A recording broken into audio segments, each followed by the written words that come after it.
We've been talking for the last couple hours about the billionaire oligarch takeover of the United States that started in the early 70s after the Powell memo, that achieved its first major victory in 1981 with the installation of Ronald Reagan as president after he and his campaign colluded with the Iranians to hold the hostages to hurt Jimmy Carter, and now all the way up to today, the systematic dismantling, not just of the American economy, but also of American democracy by these oligarchs like Wilbur Ross, who says this morning, well, why can't these workers simply go to their bank and ask for a loan?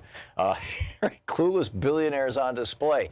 But in the meantime, while all this is going on, all this Sturm and Drang and drama, there's actually some real activity happening in the background that you need to know about. Greg Palast is on the line with us, the investigative journalist, author, filmmaker. His most recent, The Best Democracy Money Can Buy. GregPalast.com is his website. You can tweet him at Greg_Palast, just like I'm Thom_Hartmann. Greg, welcome back.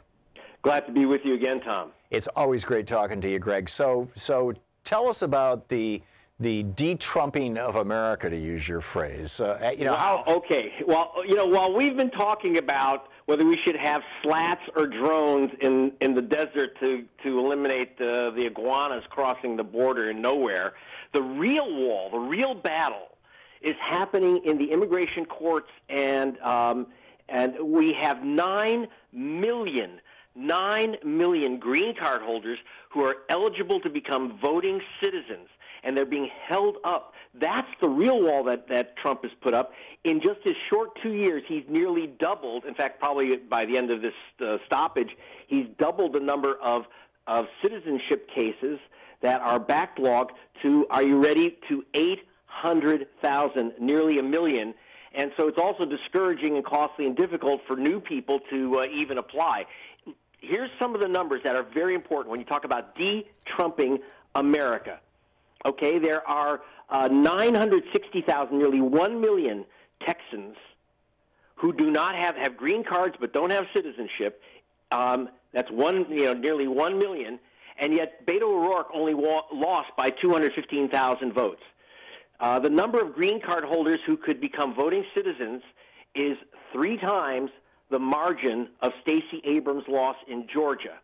And if you took Michigan and Pennsylvania and Florida, which has 1 million, just Florida alone has 1 million people waiting for the courts to give them citizenship who are green card holders, Trump would have been crushed in the Electoral College. If we can move... That's because he beat Clinton in Florida by 100,000 votes, basically?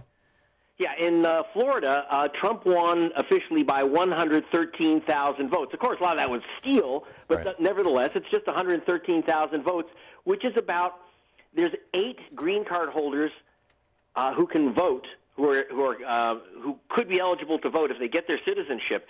Trump has been blockading citizenship. That's the real wall while we're all distracted with How is he doing this, Greg? How is he doing this? One, he's put all kinds of new, new rules on how the immigration operation runs. So it's a priority. When you have a criminal case throwing someone out or you detain someone, that becomes a priority, and all citizenship cases, civil cases, go by the boards. You've also had a... So wait a minute. You're saying that the internal court system, as it were, I'm sure I'm mangling the language here, but you correct me, that the internal system that processes people, green card holders who want to become citizens and turns them into citizens, is the exact same infrastructure that deals with somebody that ICE catches, who they say this guy is... Widely. I mean, there are different parts of our whole immigration apparatus. But here's what's really important. We don't have the funds. We don't have, and also right now, remember when Trump came in, you had a lot of scared green card holders that said, oh, my God, I better get citizenship. You're talking about 9 million people, right, many of whom have been waiting around figuring, well, I'm okay. I can just wait another 5, 10 years. Many do. And now they're not. So if we could get these people, if we could get these Americans, I have a friend who's from Honduras, came here at the age of 7. If, he can't get it right now with the shutdown and other problems at the INS, it's a mess. And not the INS, it's now ICE and the other immigration agencies. He could be a voter, and he wants to be a voter. We could transform America. And by the way, Trump did offer over $500 million for 75 judges and assistant personnel to begin moving the backlogs at the immigration agencies. That's not something that, it's not much talked about. We're talking about slats and drones, but that's actually serious stuff. Was that because he wanted to pack the immigration courts with right-wing, hardline judges who would simply say no to pretty much every immigrant, or particularly every immigrant of color who wanted to be a U.S. citizen? No question, but in the end, if we don't process the applications, we're not going to get the people who are here, who are Americans, who've been here most of their lives, or a lot of their lives, and want to be citizens. Right. We can transform America. It's not going to be easy. Trump is the president, and it's everything he's doing is ugly. But we should be concentrating on making citizens, voting citizens of the Americans who are here. Immigrants, Americans. So what can we do? Everything. How do we do that, Greg? I mean, what can the average person do? Who can they call? Where do you start trying to help these 9 million people become U.S. citizens? Well, I know it's a massive backlog, but let's make the backlog even bigger. Everyone knows someone holding a green card. Encourage them and help them. There are groups like Catholic Charities and others who are working to help people process applications from green card to citizenship. Let's really make this a big push. The second is, I think that's where, I'm sorry, but I know you might hate what I'm about to say. Nancy Pelosi should walk into the Oval Office and start bargaining and talking about that $500 million, the extra judges. Let's talk about making the immigration system and the citizenship machinery work.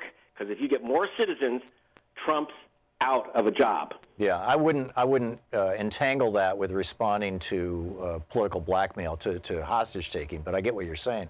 I have a friend who's a green card holder, and he's concerned, let's say, that if he applies for citizenship, that he's putting a target on his back. That he's saying to Trump, I might be one of the people that you don't want here, and his comfortable, regular renewal of his green card might be at risk.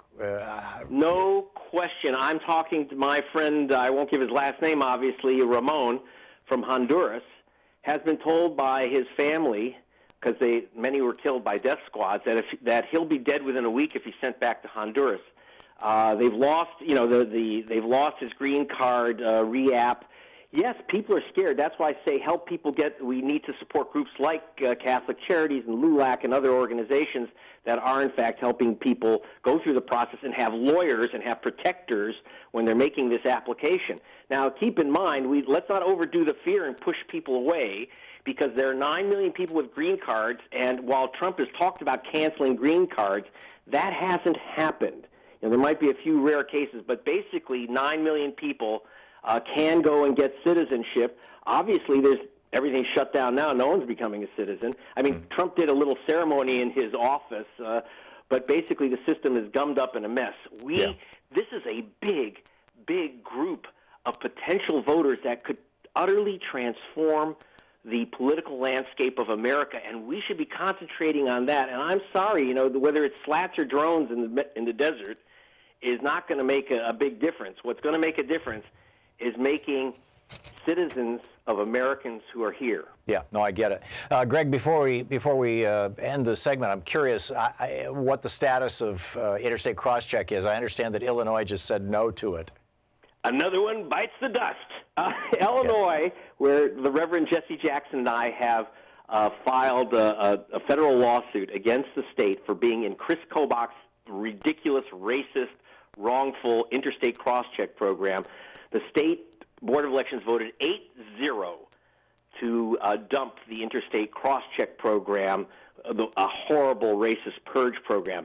The thing is, the Reverend Jackson and I are not dropping our suit because there are 550,000, that's over 500,000 people, who have been purged from the voter rolls. Our estimate... Just in Illinois? Just in Illinois, about 73% were wrongly removed, over 100,000 by the crosscheck program.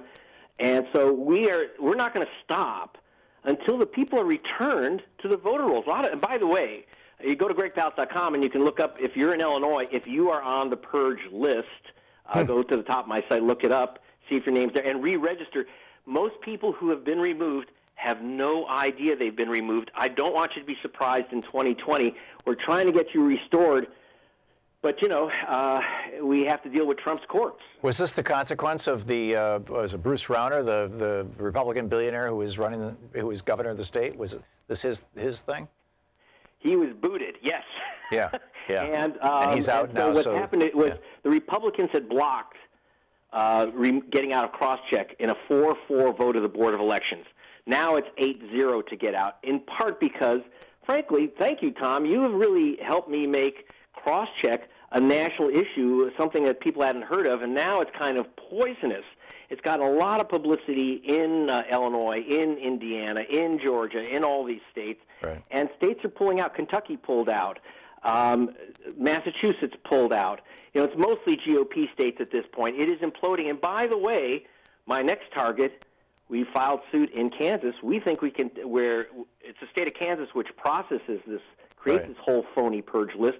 I think we're going to be able to stop cross-check in its cradle since Kobach was removed. From your lips to God's ears, Greg. The great Greg Palast, the investigative journalist, author, filmmaker, his most recent The Best Democracy Money Can Buy. GregPalast.com is the website. You can tweet him at Greg_Palast. Greg, thank you. You're welcome, Tom. Bye. Keep up the great work and keep us up to date. I really appreciate it. It's always great having you on the show.